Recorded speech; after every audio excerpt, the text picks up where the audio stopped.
Don't give a fuck whether you land or not, just let him go. Don't worry about you, he gonna be a shitty fight, but you gotta let punches go. Last round. You can't wait until they get, if you miss it, bang, go right back. And don't take 30 seconds to start another fight. Alexander, I'm the best ever. There's never been anybody closer. I'm Sonny Liston, I'm Jack Dempsey. There's no one like I'm from Nairclaw. There's no one that can match me. My style is impetuous. My defense is impregnable. Look at that combination. And the turn. I kept telling him he had no punch, he couldn't hit, he's swinging like a sissy, he's missing, let me see your bumps. I hadn't started dancing yet. A tremendous sensational first round, and Hearns gets hurt. Hearns got stunned. Pacquiao was stunned early in the round. Great first round. Incredible. Perhaps one of the best in middleweight history. That black guy, he hits hard. Fire! Yo, welcome to another episode of Hands of Fire Boxing Talk. I'm your host, writer and reporter for RealCombatMedia.com, G.Alé Dampierre, and I'm rolling solo today. Ibn Dawood and Julius Fox have other obligations to take care of, It's a working man's world out there, and I'm not gonna knock him for not being able to join me. So, plus, it'd be like the old days, just you and me and this boxing facts here and the stories. So, today, I thought I was, taking care of business by, putting the quick takes out there on the Manny Pacquiao demand of $20 million and, the whole Terrence Crawford thing. And apparently that didn't. So that's going to have to be revisited, along with some quotes from Andre Ward that seemed to be a bit concerning, possibly ending his career as a fighter. And after a long, stalled out time of just trying to figure out who exactly Roman Chocolatito Gonzalez will be fighting on the undercard of Jacobs versus Golovkin, it seems like we might have a possible opponent, but still have it's still not definite, but it looks like we have a certain direction on where they're heading to with their next opponent. So let's get right into it. Manny Pacquiao. I made a quick take, so of course you guys are subscribed to the channel know that that's just a brief take on boxing news as it happens, or at least as I try to get it done around that time. And it was basically why Manny Pacquiao's request for $20 million to fight Terrence Crawford was absolutely justified. And, some things have I wouldn't say materialized as far as negotiation goes, but we've learning more details along the way since then. It seems that the Crawford camp's response to a fight with Manny Pacquiao, they're asking for $7 million. And it seemed like from that point, it kind of cut the whole thing dead right then and there. So a lot of people, which really, this is a line in the sand that's been drawn for about a good 6 years now. Like, it's whether, you're either for the guy or against the guy. There's no real in-between, it seems like, for any, it doesn't seem like there's an in-between for Manny Pacquiao at this point anymore. At this point, the Mayweather fight's over with. I think that would kind of ease things up, but no. That's not happening. The people are thinking that this $20 million request to fight Terrence Crawford is a price out. And over and over and over again, I have to reiterate to people who are, like I said, the line is drawn in the sand, and they're not going to move their way from it. They're going to stick to whatever works for them and how it criticizes Manny Pacquiao the way they want it to, and keep it that way. They're not even going to try to listen or even just shy away from it, because in a way what I'm going to be talking about soon shows another double standard in boxing fans, which it's damn near tiring, man. It's so much bullshit, and once, like Julius said, once you can keep a good memory of the climate in between these fights, you pretty much understand boxing overall, because a lot of people tend to forget how perspectives and attitudes toward a fighter or a fight, really went down before they happen. Now, people are, well, it seems that now, like, since the announcement of Michael Kontz coming out saying that Manny Pacquiao will only fight Terrence Crawford if he can get guaranteed $20 million, that Bob Arum has been trying to play that down. And for anyone that kind of gets, the past year that Bob Arum has had of Top Rank, they're going to understand that he, in this situation, he's been actually, well, let me continue as far as what's been going on with these articles lately. Quotes from Bob Arum is that he's aiming for a fight with Jeff Horn, one of his fighters that, of course, a lot of people, including myself, don't know much about. But he's aiming to have Pacquiao fight Jeff Horn, and for anyone that can at least spot this, can at least see why he's doing this. Why exactly is Bob Arum proposing a fight with Jeff Horn? Like, who the hell is that, Like, who is that? Well, if you know the past year that Bob Arum has had, Bob Arum, you know that he somewhat had cut ties with HBO in a way. I wouldn't say completely, because his rising star Bud Crawford is one of HBO's darlings, and they're going to boost him up no matter who he's fought. I mean, if you listen to the commentating crew on his past fight with John Molina, you'd understand that they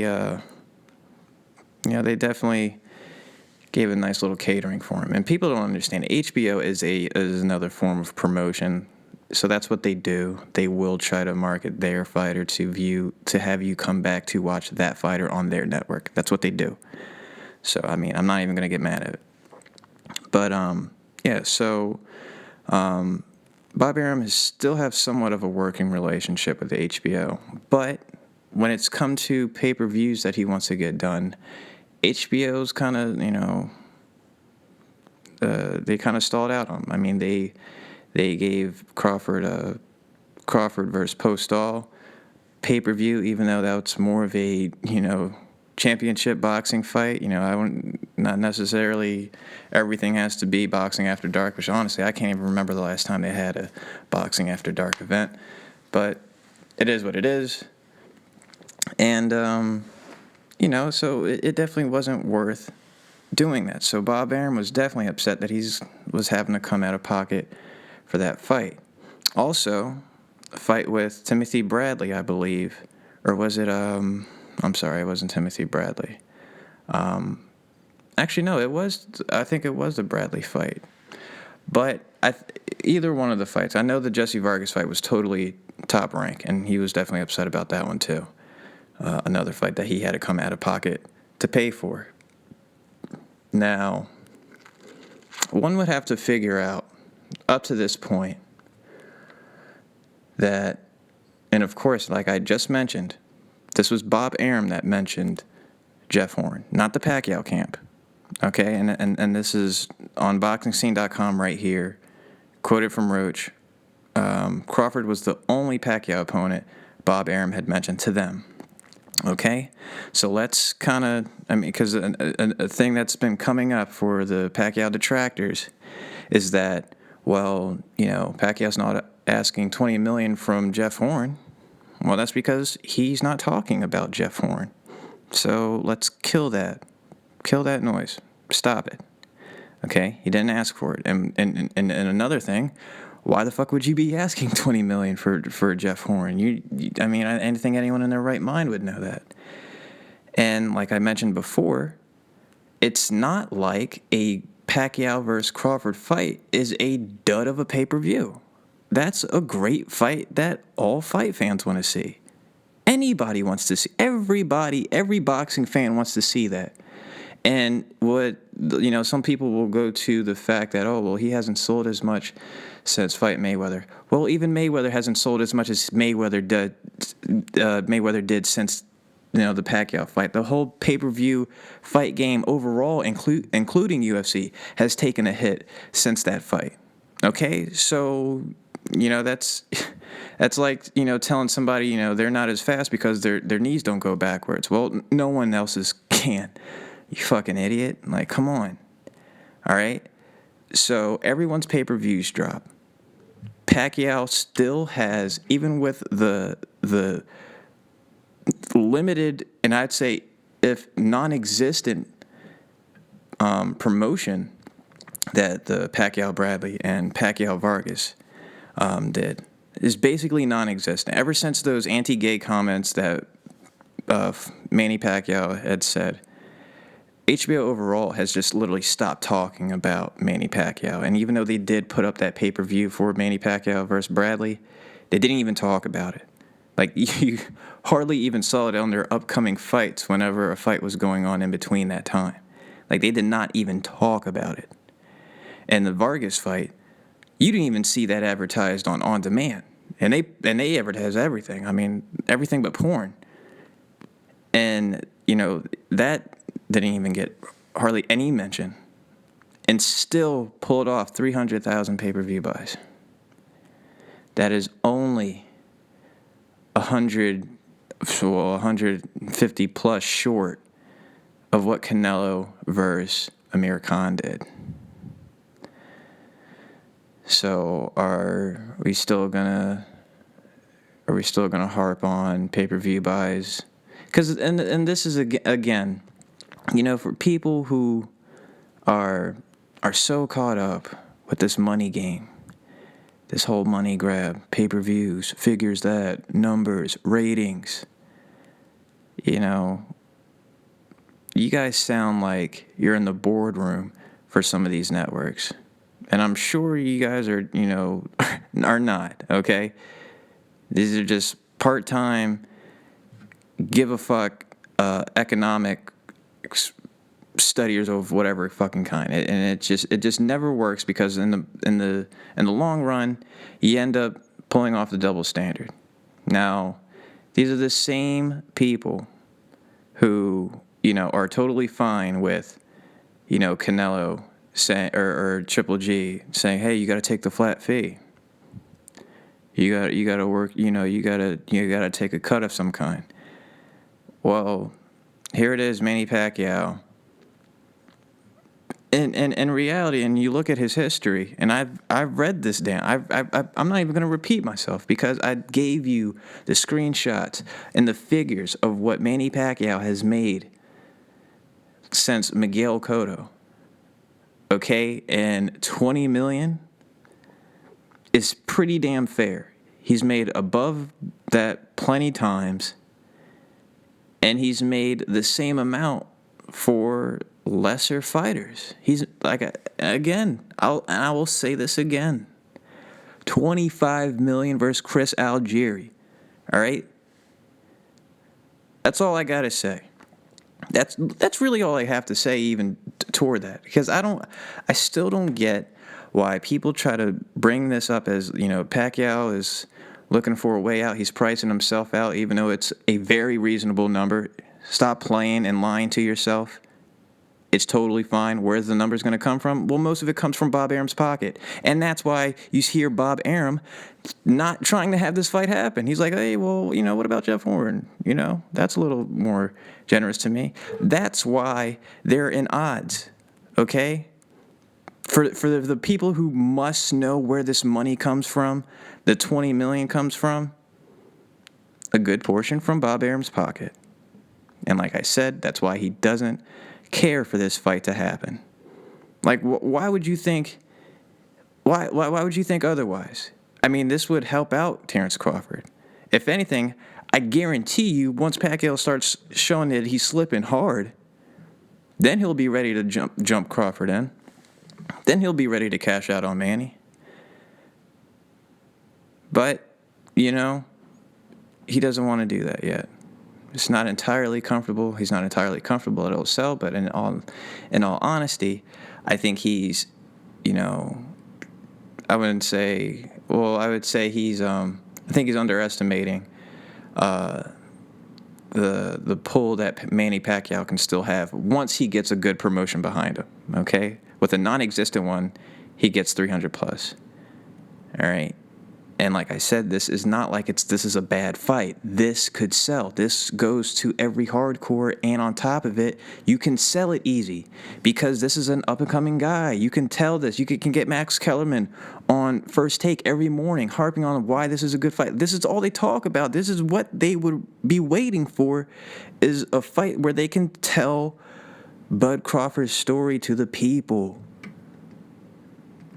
And it's like... It's like just super negative, blood-sucking people that just want to kill. Oh, where's this money going to come from? He'll never do this. Crawford's not a star. Like, come on. Like, yeah, no shit. That's why the $20 million is perfectly fine, because he can get a majority of that split anyway. Because that would mean Crawford would have to probably make around $2 to $5 million. But he asked for $7 million, and that's too much for them to able to work out. And that's why it seems like this fight, at least for the next go-around, because it looks like they're going to try to get Manny Pacquiao a fight for April, it looks like. And it's looking like that's not going to be Bud Crawford in April.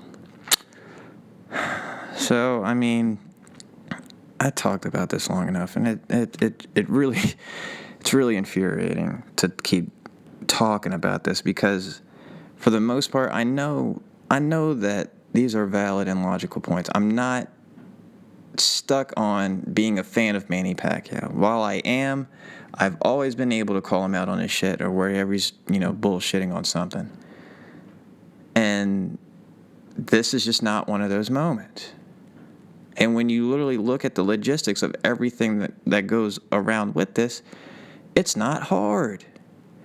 I'm like, this is a point that I've been agreeing with people that I usually don't even agree with on anything, on this very subject, and disagreeing with people I typically agree with.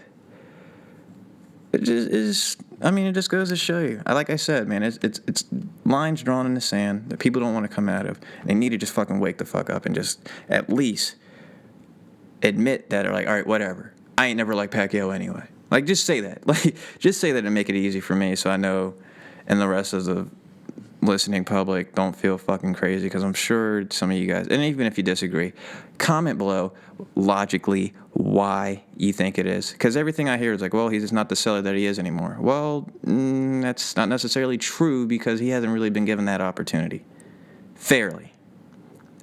Ever since those comments, it's whatever. Like, HBO dropped them, and well, HBO still put him on, but just didn't mention, like, promotion at all, like I said.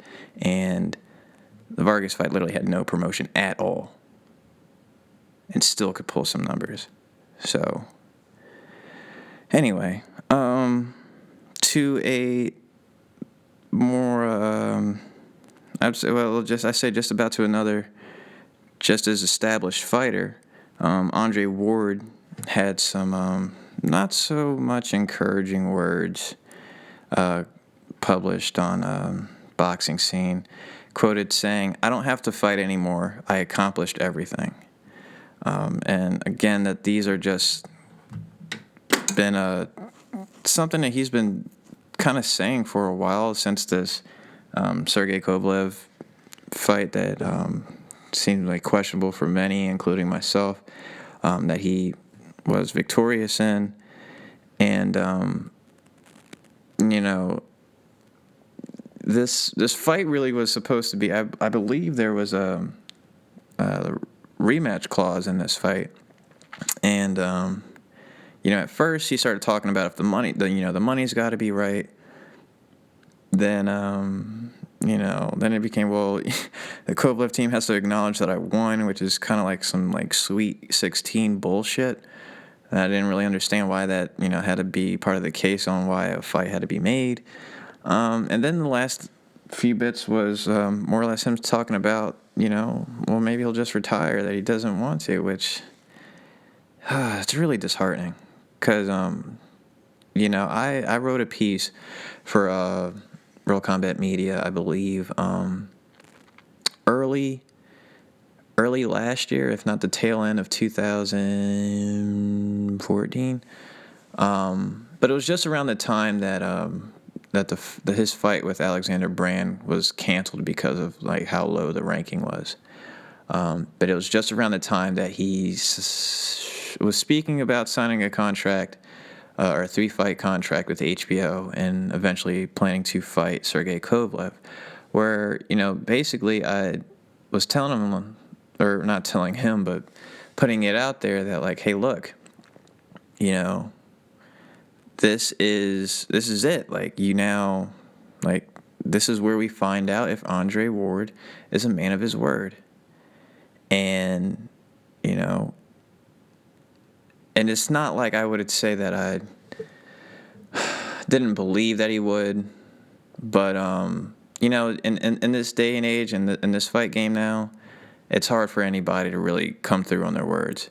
But, it's not like he didn't really show me a reason why not to, so that's why I just say the voice made it in the piece. Just like, hey, look, show us that you're about it, and, then I can really consider you, like, really up there like that.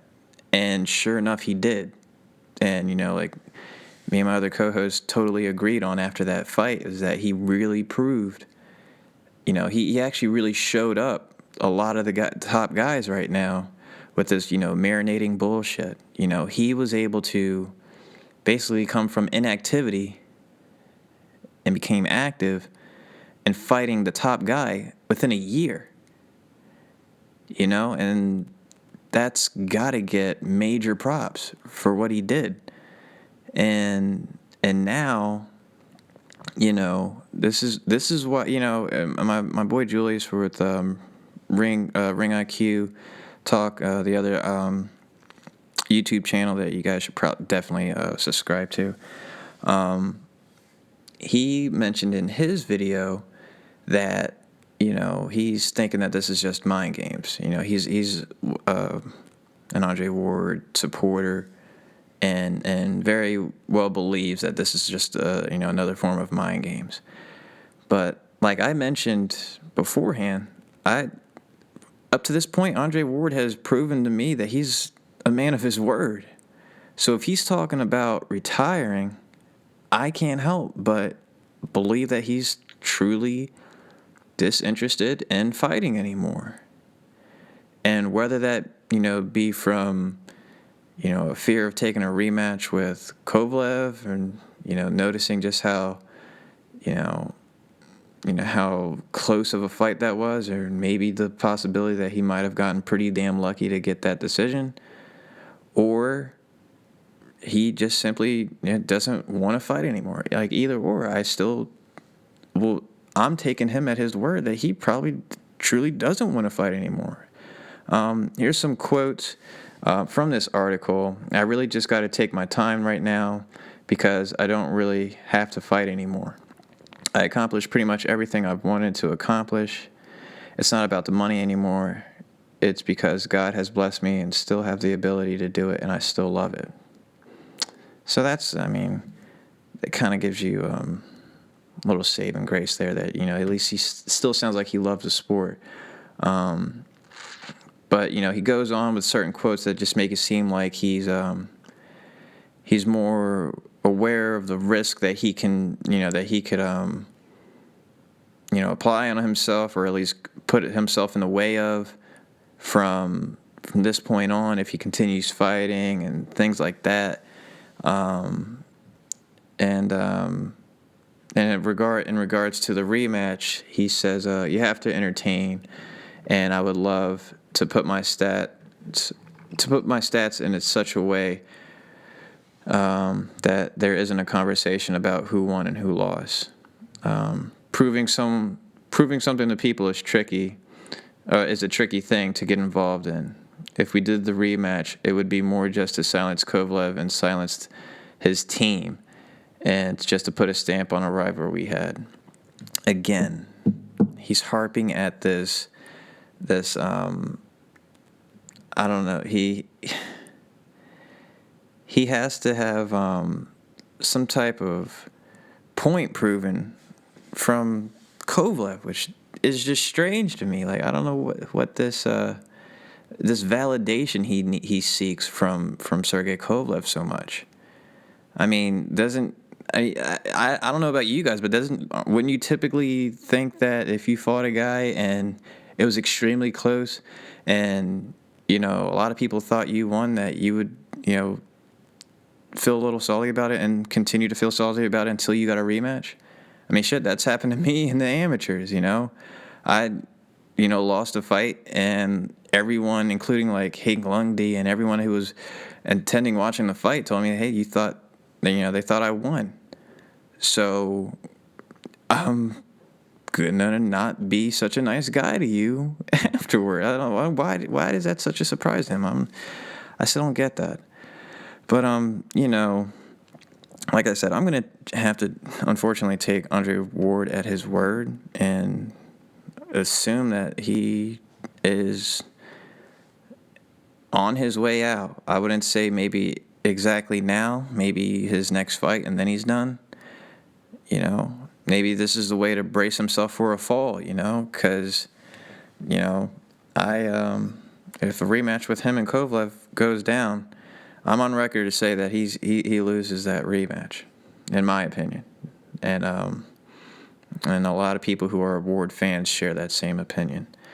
So it is what it is. And if you do retire Andre Ward, best of luck to you in your future endeavors.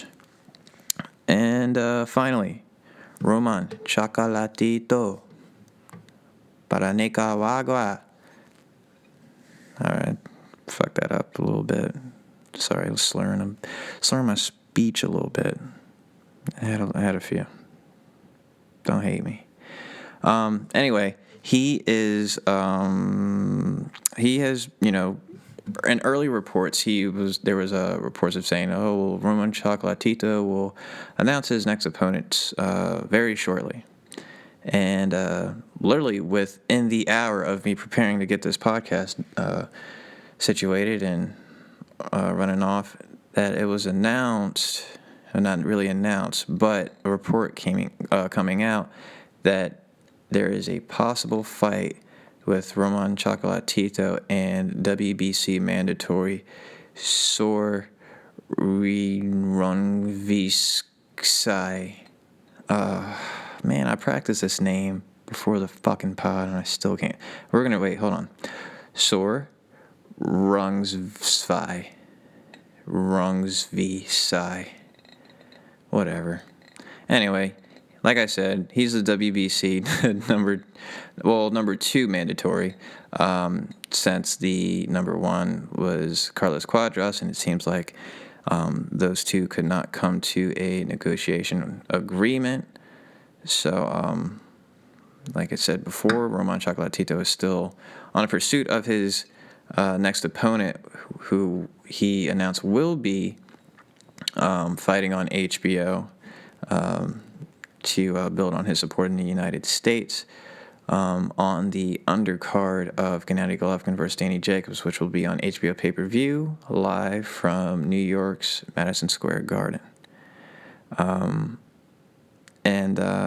Let's see, we got a quote from Gonzalez saying, "The most important thing is that I have a good purse no matter who the opponent is. I will fight with HBO, that's a fact.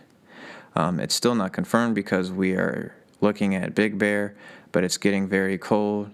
But if it's Costa Rica, we would be leaving on January 15th possibly. We'll look for one of the sparring partners to be a foreigner." Okay, and that's a trainer for Gonzalez, who's, I guess, talking about training camp preparation, because remember, in his past fight for Cuadras, he was training in Big Bear with Gennady Golovkin and Abel Sanchez there.